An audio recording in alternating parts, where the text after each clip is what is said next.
Et coucou, nous sommes le samedi 17 juin, j'espère que vous allez bien.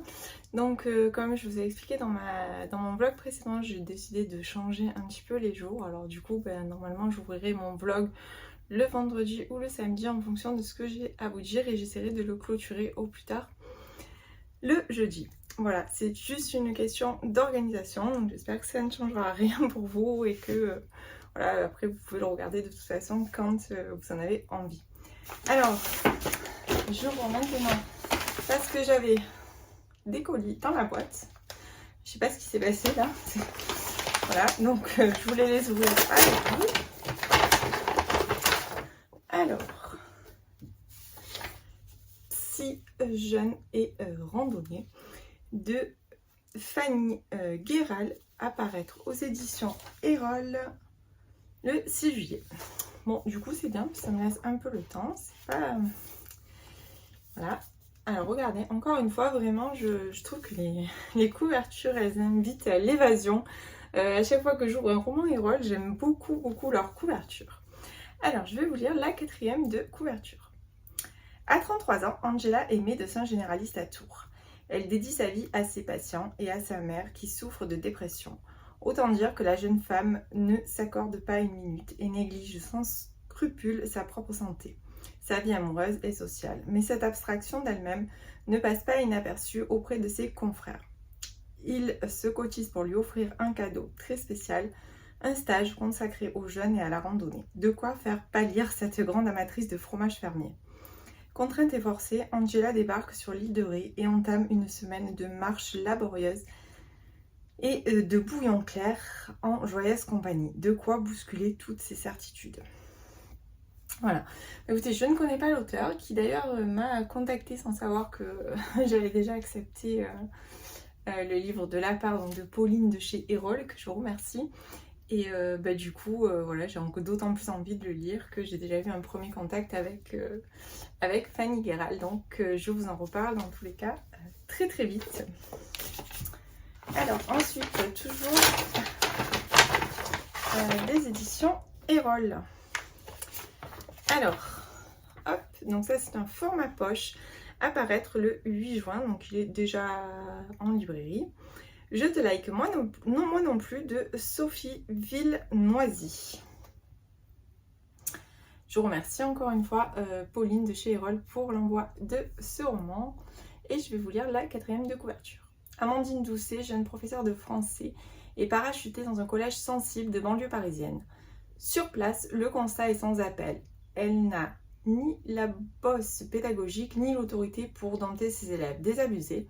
Elle se console en clashant sur les réseaux sociaux des influenceuses sœurs issues de la télé-réalité, en particulier Sandra Fétou. Celle-ci cristallise à ses yeux la déchéance intellectuelle qui mine cette jeunesse. Sous couvert d'anonymat, Amandine soigne son ego en se taillant une réputation de vanneuse et n'hésite pas à confronter en duel son ennemi virtuel. Mais ce dont pour la médisance pourrait bien se retourner contre elle. Voilà, donc c'est un petit roman assez court. Il fait 220 pages, donc ça se lit rapidement et ça me tentait. En ce moment, je ne sais pas, tout ce qui parle des réseaux sociaux, ça m'attire. Donc voilà. Alors, ensuite, celui-là, il est bien emballé. J'ai un peu du mal à l'ouvrir. Alors, c'est quoi donc?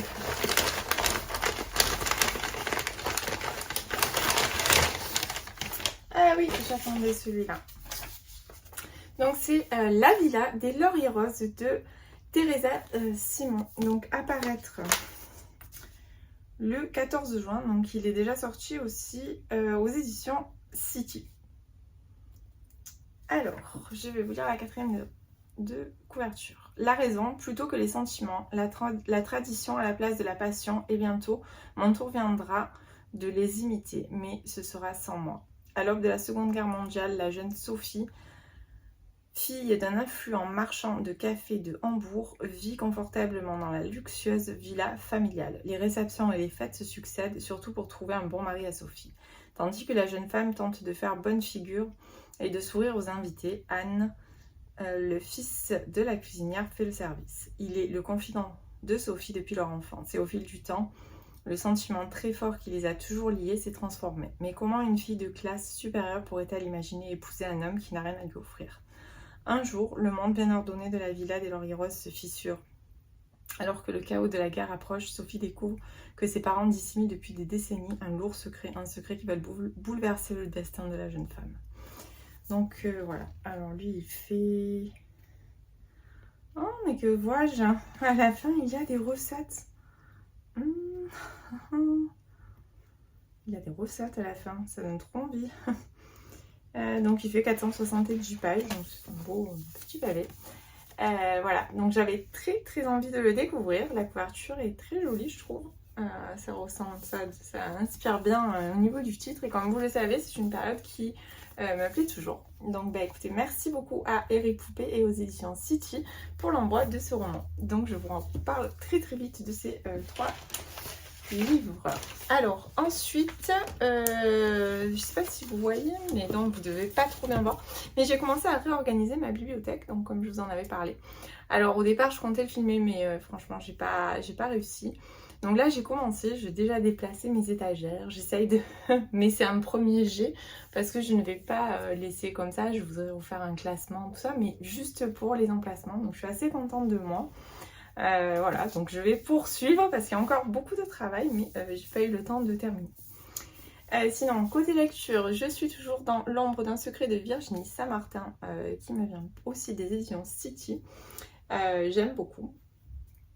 C'est vraiment...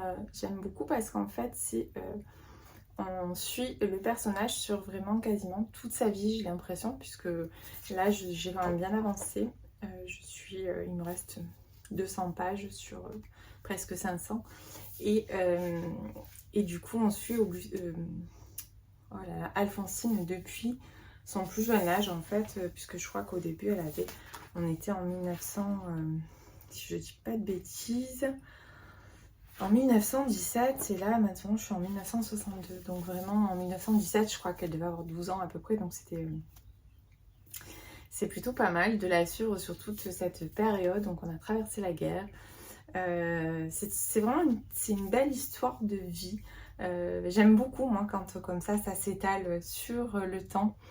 Donc bah, écoutez, je vous en reparle quand j'ai terminé parce que j'ai pas envie de vous en parler, de vous redire plusieurs fois les mêmes choses. Tout ce que je peux vous dire, c'est que je souhaite le terminer aujourd'hui. Normalement, je pense que ça devrait être jouable et puis vous en reparler du coup très rapidement. Bah écoutez, pour aujourd'hui ça sera tout, c'était déjà pas mal. Et puis ben, je vous reprends un peu plus tard.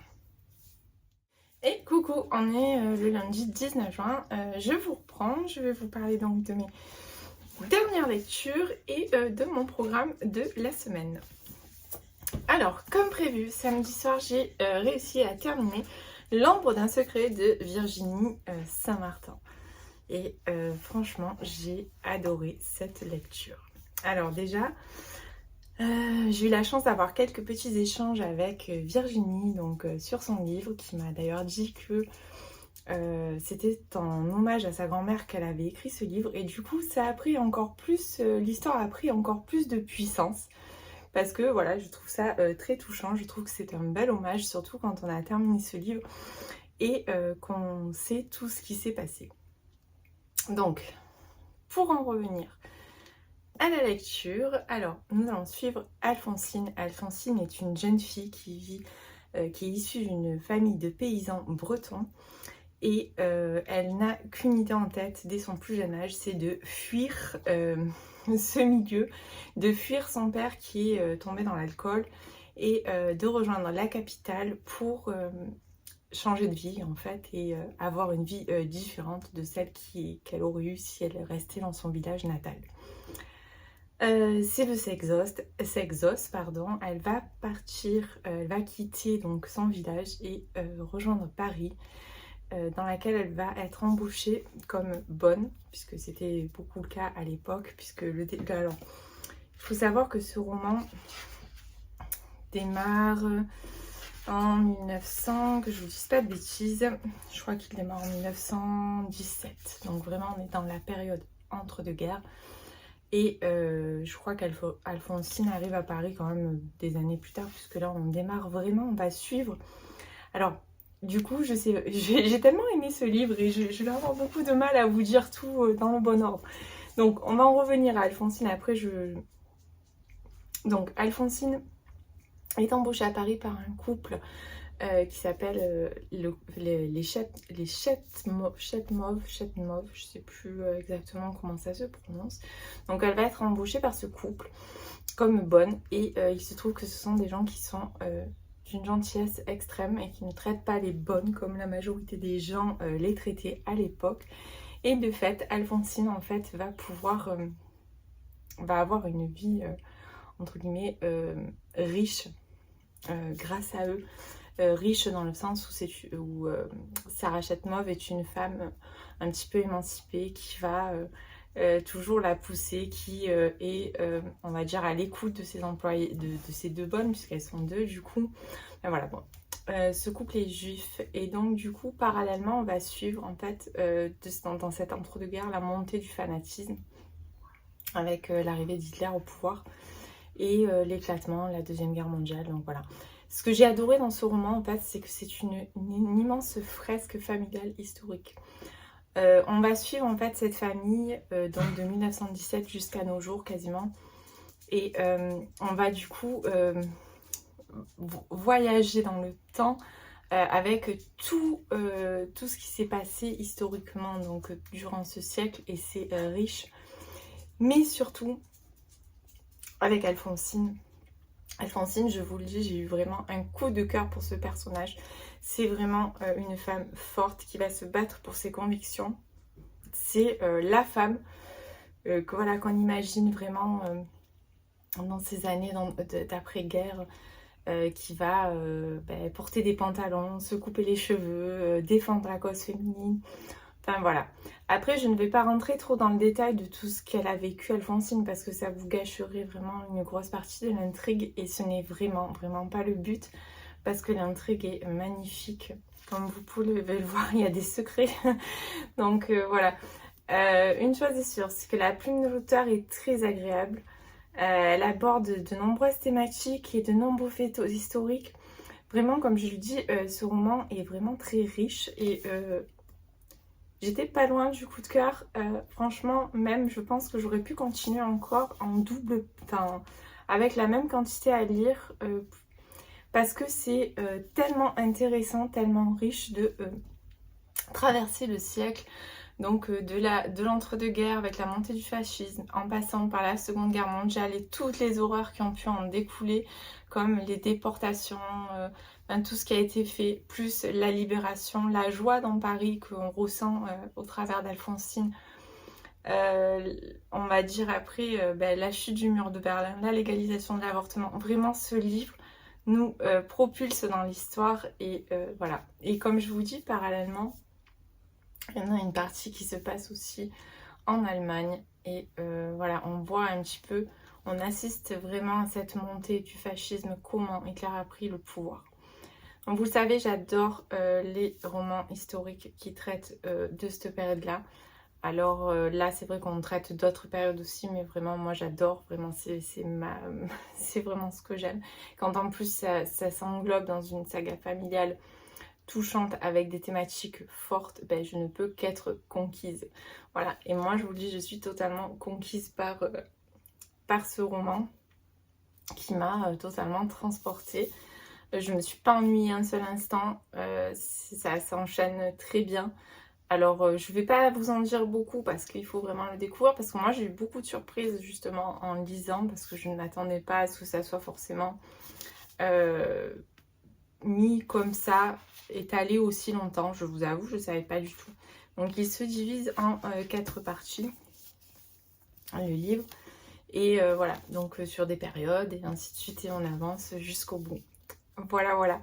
Bah écoutez, donc sachez que ce livre est disponible en librairie depuis le 31 mai aux éditions City. Je remercie d'ailleurs chaleureusement Eric Poupé s'il passe par là, parce que vraiment je suis heureuse et chanceuse d'avoir pu découvrir ce livre. Et je vous le conseille vivement si, comme moi, vous aimez les fresques familiales liées aux faits historiques.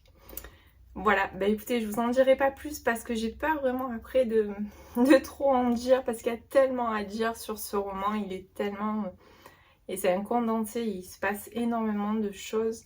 Et du coup, voilà, je veux pas vous gâcher ça, je veux vous laisser, comme moi, le plaisir de découvrir. Une chose est sûre, c'est que surtout, n'hésitez pas, foncez, lisez-le. Alors, ensuite, du coup, comme je l'avais fini samedi soir, hier matin, je me suis dit, je vais choisir dans ma bibliothèque un petit livre court que je vais pouvoir lire dans la journée. Et donc la semaine dernière, j'ai reçu de la part de Noémie qui est allée... Noémie, donc c'est le compte Oligou sur Oligoli sur Instagram. Et elle est allée au salon de Vannes et elle m'avait dit si tu veux, je te fais dédicacer des livres. Et donc du coup, j'avais envie du seul Cynthia Kafka, enfin, du livre de Cynthia Kafka qui me manquait dans ma palle aux éditions Archipel. Donc elle m'a pris, je suis venue te dire, et c'est vrai que hier, au hasard, j'ai choisi un petit livre et mon choix s'est porté sur Cynthia Kafka. Et quel plaisir, je l'ai dévoré dans la journée et pourtant hier je n'étais quasiment pas là de la journée.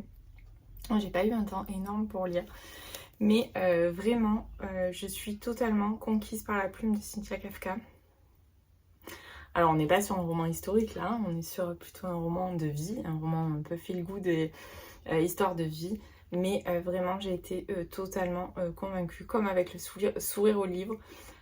Ici, donc on aborde la relation père-fille et du coup on va suivre Rose.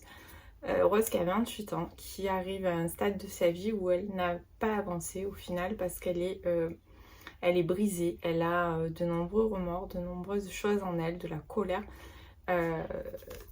des rancœurs affreuses envers son père. Et du coup, à un moment donné, il se passe un truc dans sa vie et elle se dit je retourne dans mon village natal et je vais essayer d'affronter ça. Sauf que quand elle se rend là-bas, son père est en soins palliatifs. Il ne peut plus parler, il n'a plus du tout la parole puisqu'il a un cancer et on lui a enlevé le larynx, je crois. Et donc, du coup, elle se dit mais je pourrais jamais régler tout ça en fait. Donc dans ce livre, on est sur une double temporalité où on va suivre en même temps en fait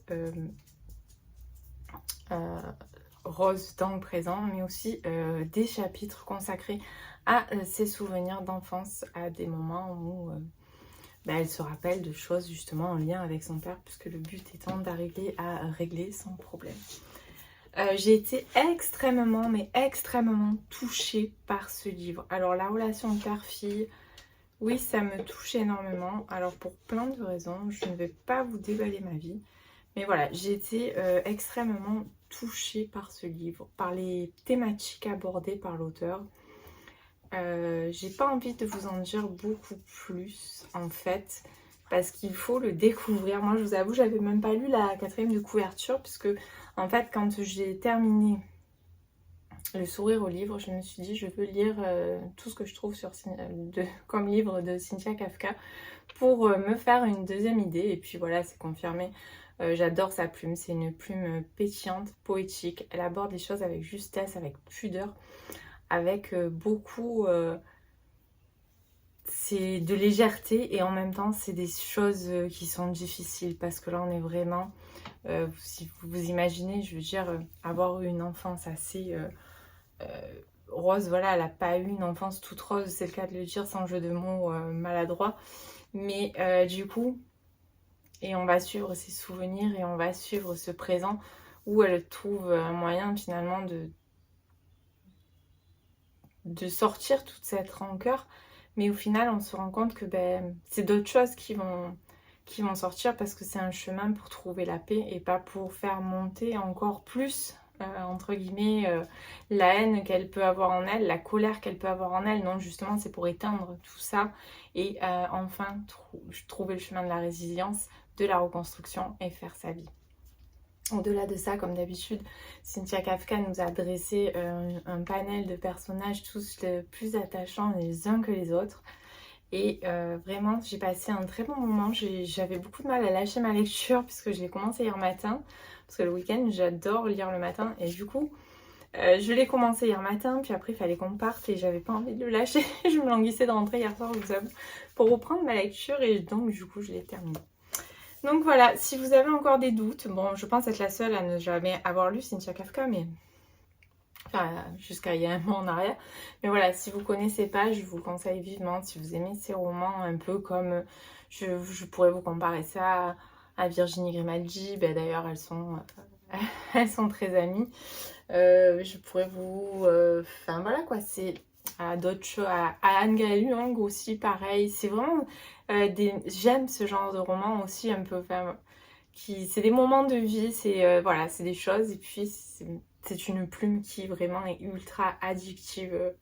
Voilà, j'ai adoré. Donc ça c'était donc pour mes lectures. Sinon côté programme de la semaine, j'ai l'intention de lire le tome 5 des Six Riders. Alors je vous mettrai le petit encart là, je n'ai même pas le résumé, je vous en parlerai quand je l'aurai commencé. Pour l'instant je ne l'ai pas encore commencé, je n'ai aucune lecture en cours, on est lundi, il faut que je choisisse et j'ai choisi. Voilà, donc du coup j'ai vu passer moi je l'ai reçu, donc je vous en avais parlé dans mon précédent vlog, et j'ai vu passer la story d'un compte Booksta que je suis, qui le démarrait aujourd'hui, et du coup bah, je me suis tapé un petit peu l'incruste et je vais le lire donc avec Petroni du compte Dans tous mes états. Donc voilà, ce soir j'attaque Les Orphelins de Varsovie. J'avais très hâte, comme je vous l'avais dit, de le recevoir et de le découvrir parce que son précédent roman a été un tel coup de cœur que je me dis voilà, il faut que je le lise. Et ensuite dans la semaine j'aimerais aussi lire La Villa des Lauriers Roses de Teresa Simon, que j'ai reçu de la part d'Éric Poupée des éditions City et que je vous ai montré aussi dans mon précédent blog. Voilà, bon je ne sais pas si j'arriverai à tout lire, mais vu la semaine dernière que j'ai eu un super rythme de lecture, on va se dire que cette semaine j'aurai peut-être le même, donc ça devrait être tout à fait jouable. Voilà, bah écoutez, ça sera tout pour aujourd'hui et je vous dis à plus tard. Et coucou, je vous reprends, on est donc le mercredi 21 juin. Je vous reprends pour plusieurs choses. Alors la première, je vais vous parler un petit peu de mes lectures en cours, mais il n'y aura pas d'update complet puisque je n'ai pas terminé de lecture depuis que je vous ai pris, il me semble, lundi. Ensuite, j'ai 2 petits courriers à ouvrir avec vous et j'ai fait un petit craquage. Donc voilà, je voulais vous parler de tout ça. Alors dans l'ordre, on va ouvrir les colis parce que bon, je me doute de ce que c'est, mais je sais pas exactement. Oui, c'est bon, c'est exactement ce que je pensais. Donc, j'ai reçu de la part de la Lady de l'édition. Ça me vient des éditions. Alors, les envois, ils ont été faits des éditions Bragelonne. Je sais pas ce que c'est que cette édition. Il faudra que je cherche. Donc, voilà, j'ai reçu de Peter James Deuil. Donc c'est dans le cadre d'une collaboration non rémunérée. Encore une fois, je précise que je ne suis pas rémunérée pour vous en parler. Voilà. Donc c'est un service presse. On envoie gratuitement un livre pour que je le lise et que je vous en parle, mais je ne suis pas rémunérée pour ça. Alors, quand l'actrice Gloria Lamarck se suicide, Thomas, son fils dévoué, a le cœur brisé. Il ne peut pas l'accepter. Pour lui, quelque chose ne tourne pas rond dans le monde où une telle tragédie peut se produire. Il faisait pourtant confiance à son psychiatre, le docteur Tennant, pour la sauver. Il n'aurait pas dû. Ceux qui lui ont fait du mal maintenant méritent maintenant de recevoir une bonne leçon. Donc voilà. J'ai lu déjà plusieurs livres. Bon, celui-là, c'est un beau petit morceau quand même, 600 pages, 600 et quelques. Voilà, donc j'ai lu déjà plusieurs livres de Peter James que j'avais bien aimé. Donc voilà, celui-ci me faisait envie, donc je vous en reparle très très vite une fois que je l'aurai lu.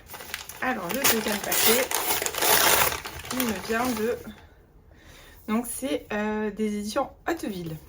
Donc pareil, je remercie la Lady de l'édition de m'avoir fait parvenir ces 2 livres. Donc c'est Marjorie Levasseur, Pardonne à la vie. Je vais vous lire la 4e de couverture.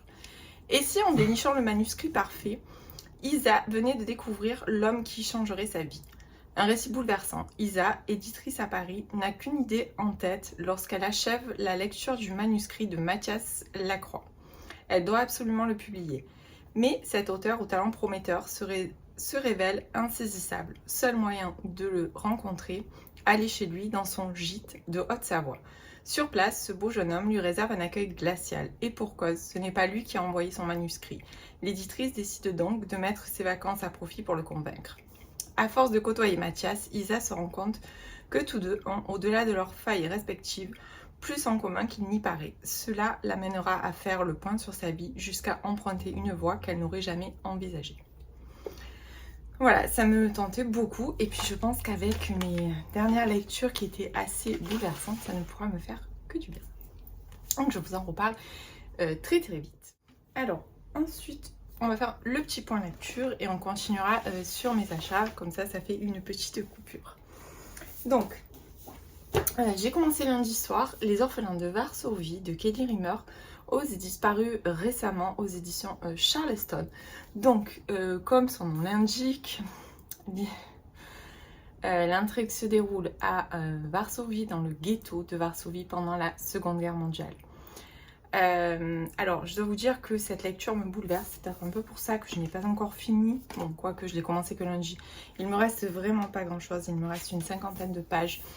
Ce que je peux vous dire, c'est que ce roman est absolument bouleversant. Nous suivons Emilia, qui vit sous une fausse identité, donc qui s'appelle Elisbeta dans le livre. Enfin, on alterne entre les deux noms en fait, parce qu'elle a vu toute sa famille se faire assassiner, donc qui était recherchée pour parce qu'ils essayaient de défendre en fait certaines causes. Et du coup, voilà, elle a perdu toute sa famille et on suit parallèlement. Alors désormais, elle vit à Varsovie chez son oncle et ses parents adoptifs. Et parallèlement, on suit Roman qui, lui, est dans le ghetto de Varsovie avec sa famille. Alors, comment ces deux êtres ont-ils se rencontrés? Tout simplement parce que la voisine d'Emilia, Sarah, œuvre en fait pour aider tous les juifs renfermés dans ce ghetto et tous les juifs en général pour sauver un maximum d'enfants de la mort. Donc c'est déjà, on sait qu'on part sur un sujet très lourd. Alors il faut savoir que moi j'étais absolument ravie de retrouver la plume de Kelly Rimmer. J'aime beaucoup sa plume et j'ai trouvé exactement... Alors même si là, je dois avouer que les 100 premières pages ont été un peu compliquées. Alors peut-être parce que vraiment on était plongé dans ce ghetto, dans cette... À chaque fois, moi que je lis des livres sur cette période, je me dis mais comment l'humain a-t-il pu être aussi affreux? Vraiment, je suis à chaque fois complètement bouleversée, ça me touche énormément. Et du coup, c'est vrai que les 100 premières pages, j'avais un petit peu du mal. Puis l'intrigue s'est mise en place. Plein de choses se sont mises en place, donc je ne vous parlerai pas parce que je ne veux pas gâcher votre lecture. Mais du coup, ça m'a... d'un coup, je me suis pris... voilà, et c'est toujours, on retrouve cette plume, ces mots justes. Elle décrit cette période avec beaucoup de justesse, beaucoup de pudeur. On se laisse, enfin moi pour ma part je me laisse embarquer comme je me suis laissée embarquer pour tout ce que le cœur n'oublie jamais. Je vous ferai mon update complet je pense demain midi pour clôturer ce vlog. Tout ce que je peux vous dire c'est que si vous n'avez pas lu tout ce que le cœur n'oublie jamais et que vous souhaitez lire celui-là, je vous conseille de les lire dans l'ordre de parution. Alors je sais, je suis toujours très à cheval sur ça, mais c'est juste pour ne pas vous gâcher en fait la lecture. Parce qu'il y a un lien entre ces deux livres et voilà, c'est dommage de passer à côté en fait parce que vous n'en apercevrez pas si vous lisez celui-là en premier, mais si vous avez déjà lu l'autre vous allez vous en apercevoir, et si vous lisez celui-là et l'autre après, forcément ça va vous spoiler des petites choses. Donc voilà, tout ce que je peux vous dire c'est que ce roman est énormément bouleversant. Je vous ferai mon update complet demain. Voilà, parce que je vais le terminer maintenant. Ensuite, parallèlement, j'avais besoin d'un petit peu de fraîcheur. Et du coup, j'ai commencé sur... alors, il me semble que j'ai commencé sur Next Story. Donc, il me semble que je me suis arrêtée là. Il me semble. Donc, j'ai commencé Une valeur sûre pour moi, Jenny Colgan. Je ne vous en ai encore jamais parlé parce que ça fait très longtemps que je n'ai pas lu de roman de Jenny Colgan. Et il m'en reste deux à découvrir dans ma palle. Donc du coup je me suis dit tiens c'est le moment, parce que je sais que Jenny Colgan c'est toujours des romans un petit peu doudou, des romans dans lesquels on va bien se sentir, qui voilà, ça redonne un petit peu le moral après des lectures compliquées. Donc du coup j'ai sorti La charmante librairie des jours heureux, qui est le tome 1 de sa dernière trilogie. Donc moi j'ai lu toutes ces autres toutes ces autres trilogies, parce qu'en général c'est des trilogies. Donc voilà, il me restait celui-là dans ma palle. Je l'ai sorti et bien sûr j'aime beaucoup. Voilà, c'est toujours très sympa. Donc là, en plus, on est vraiment dans le milieu des livres, puisqu'on va suivre Nina qui vient de perdre son travail par rapport à une restructuration du système de bibliothèque et qui du coup veut ouvrir un van librairie. Voilà. Donc je vous en dis pas plus pour l'instant parce que je vais avancer et pour l'instant j'ai pas suffisamment avancé. Enfin oui, j'ai bien avancé quand même, mais voilà, je veux pas vous en dire trop, je veux voir ce que je peux vous dire ou ce que je ne peux pas vous dire. Tout ce qu'il y a, c'est que voilà, je suis contente de retrouver cette plume, de retrouver cet effet cocooning, parce que pour moi, les romans de Jenny Colgan, alors même s'ils sont toujours un petit peu sur la même trame, c'est toujours une jeune femme qui perd son emploi et qui d'un coup va réaliser le rêve de sa vie, comme c'était le cas avec la petite boulangerie du bout du monde, avec le Cupcake Café, avec une rencontre, non, c'était une saison au bord de l'eau. Donc voilà, mais j'aime cette ambiance et là en plus ça faisait longtemps que je n'avais pas lu de roman de Jenny Colgan, donc du coup voilà, je me suis sentie bien. Donc il faut savoir que les 3 tomes de la série, puisque c'est une trilogie et qu'il y a 3 tomes, sont disponibles chez Pocket. Voilà, donc les 3 sont disponibles au format poche. Moi il me semble que j'ai le tome 2 mais en format... Alors, si mes souvenirs sont bons, je l'ai en format broché parce que je l'avais acheté en format broché. Pourquoi? Je sais pas, parce que j'ai tous les Jenny Colgan en format poche. Enfin bon, voilà. Donc, je dois l'avoir quelque part, je ne sais pas où, puisque j'ai encore tout rangé. Donc, du coup, j'ai un peu mis des choses comme ça. Il faut encore que je range, j'ai pas terminé. Et le dernier tome vient de sortir en format poche chez Pocket aussi. Et d'ailleurs, je compte me le procurer. D'ailleurs, j'ai pas pensé à le prendre aujourd'hui. Mais bon, j'en ai déjà suffisamment pris, je crois. Alors, du coup, je vais vous parler un petit peu de mes achats. Alors, il faut savoir que à la base, j'y suis allée pour acheter 2 livres. Ces 2-là. Et puis, je suis ressortie avec 6 livres et 2 livres offerts. Parce qu'en ce moment, je vous le dis, au cas où, si vous avez un Cultura aux alentours de chez vous, pour des livres poche achetés, alors je crois que c'est 2 livres poche, ça vous donne un livre gratuit ou je sais pas, enfin je sais pas, j'ai pas exactement compris ce que c'était, puisque moi quand je suis sortie elle m'a dit vous pouvez prendre 2 livres, et pour une fois il y avait des livres qui m'intéressaient, donc je les ai pris. Alors comme je ne suis pas du tout une fille influençable, j'ai vu à de nombreuses reprises passer ce petit livre sur Insta, donc qui est L'affaire Alice Crimmins de Anaïs Renever. Donc ça fait partie d'une collection édité par 10-18 et qui est un mélange un petit peu entre reportages et témoignages, enfin voilà. Et ça me tentait pas mal. Alors, je ne vous lirai pas la 4e de couverture pour la bonne et simple raison que je pense que je vais le lire rapidement, donc je vous en reparlerai dans un prochain vlog. Une chose est sûre, c'est que moi, déjà, la couverture me plaît beaucoup. Et puis, alors, l'arête comme ça, elle a toute colorée, ça va faire super bon. Donc, il me semble qu'il y a déjà 3 tomes de disponibles. Bon, j'ai été raisonnable, j'en ai pris qu'un. Et je compte bien me prendre les suivantes si ça me plaît. Ensuite, j'ai pris People We Meet on Vacation de Émilie Henry. Donc, j'avais lu d'Émilie Henry comme dans un roman d'été qui à l'époque avait été édité chez Cherche Midi, qui est désormais disponible chez Pocket. Et j'avais absolument adoré. Donc, voyant qu'un autre roman d'Émilie Henry avait été traduit et ayant vu passer quelques retours qui me plaisaient, je me suis dit, tiens, pourquoi pas. Donc, pareil, ce que je vais faire, je pense que je vous mettrai les 4e de couverture peut-être en photo si j'y pense. Mais voilà, je vais pas tout vous lire parce qu'il y en a 8, donc sinon on va y passer la soirée, je pense. Ensuite, alors, ce livre-là, je ne le connais absolument pas. Je l'ai croisé dans un rayon. J'ai flashé sur la couverture. J'ai lu la 4e et je me suis dit, tiens, pourquoi pas. Donc, je ne sais pas si vous connaissez. Donc, c'est Sur la route de Key West de Mark Miller. Alors là, j'ai bien envie de vous lire la 4e de couverture parce qu'on ne l'a jamais vu passer. Enfin, moi, je ne l'ai jamais vu passer celui-là. Tom Baldwin est écrivain. 2 jours avant Noël, il est victime, avec son fils Josh, d'un terrible accident de voiture. Quand il se réveille à l'hôpital, il apprend que Josh est mort. Peut-on encore croire en la vie après une telle tragédie?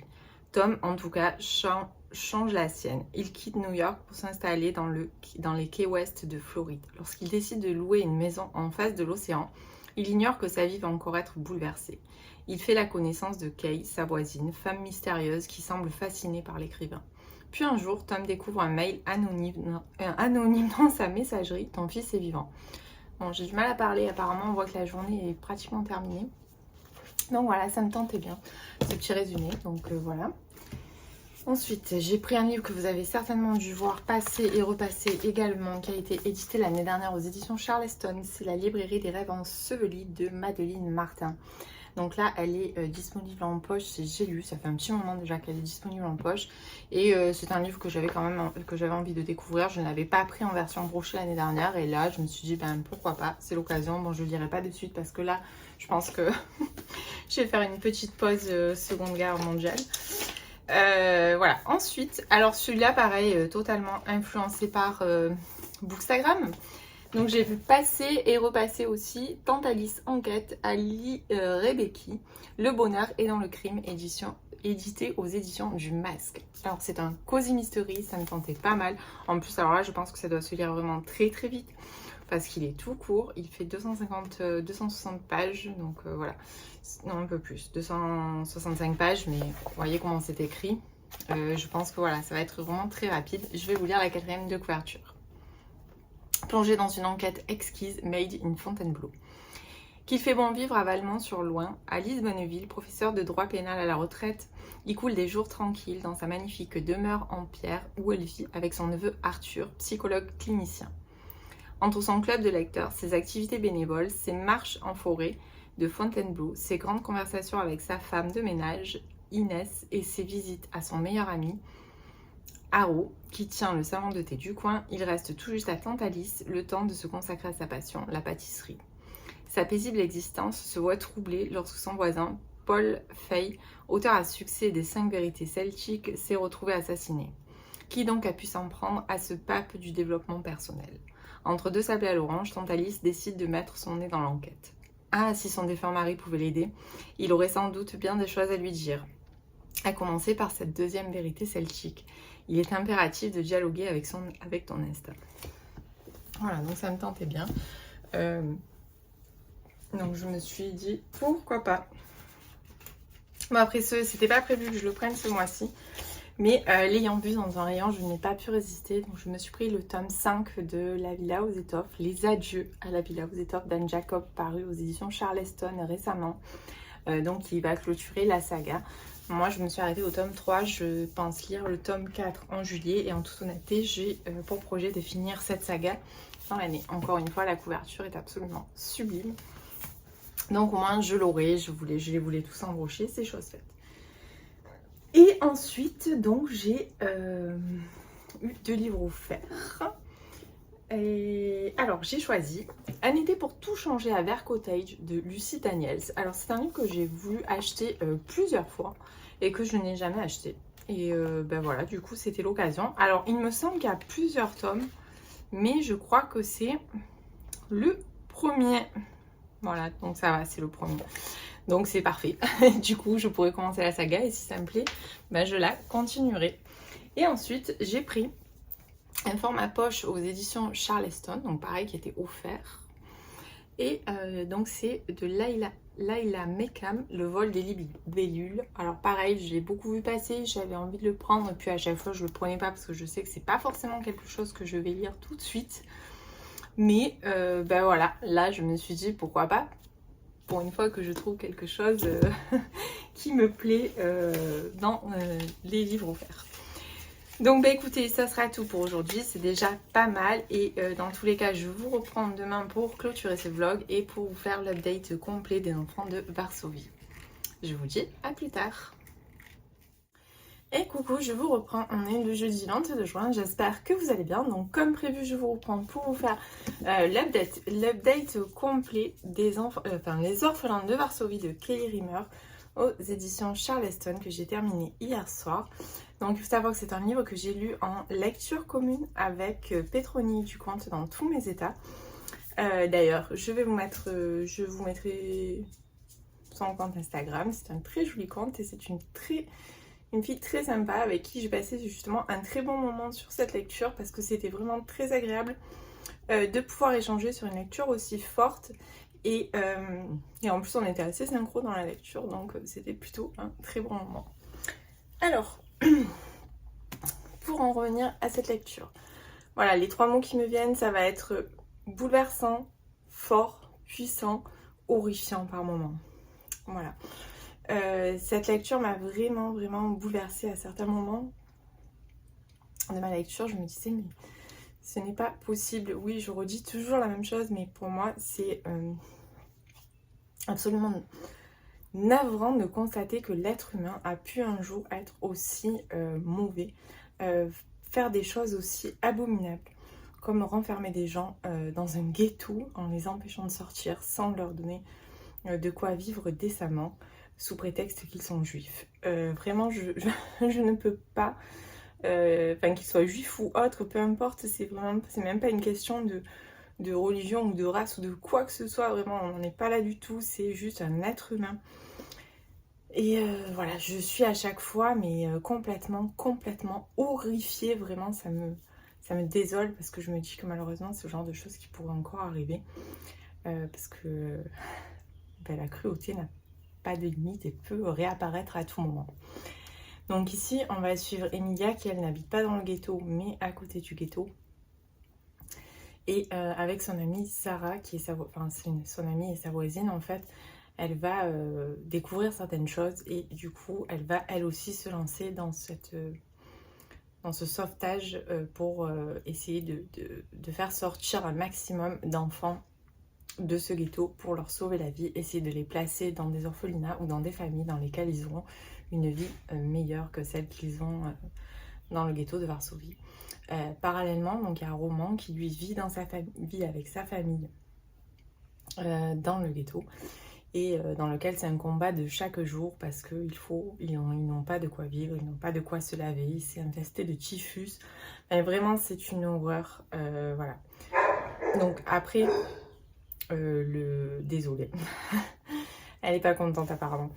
Donc après, j'ai pas trop envie non plus de vous dévoiler l'intrigue. Tout ce que je peux vous dire, c'est que la plume de Kelly Rimmer est toujours aussi juste, je dirais.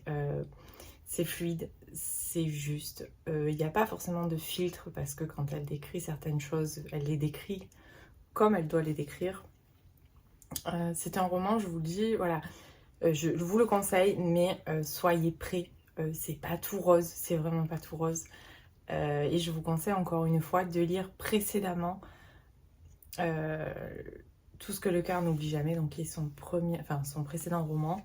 Et pour moi, il faut les lire vraiment dans l'ordre parce que ça permet vraiment de capter plein de petites choses. C'est en quelque sorte, c'est un petit peu un spin-off celui-là. Après, quoi vous dire sur ce roman moi, comme je vous dis, j'ai été vraiment bouleversée. C'est une belle histoire. Par contre, la fin m'a beaucoup plu. Je vous en dirai pas plus parce que je ne veux absolument pas vous spoiler. Mais voilà, c'est hallucinant de voir la force, comment l'être humain peut encore puiser de la force dans des moments aussi difficiles, dans des moments aussi atroces où on aurait juste envie de se mettre dans un coin et de se laisser mourir. On voit que certains arrivent encore à puiser de la force pour avancer, pour sauver les autres, pour sauver un maximum de personnes. Ce livre est rempli d'humanité. Alors, d'humanité, attention, je m'entends.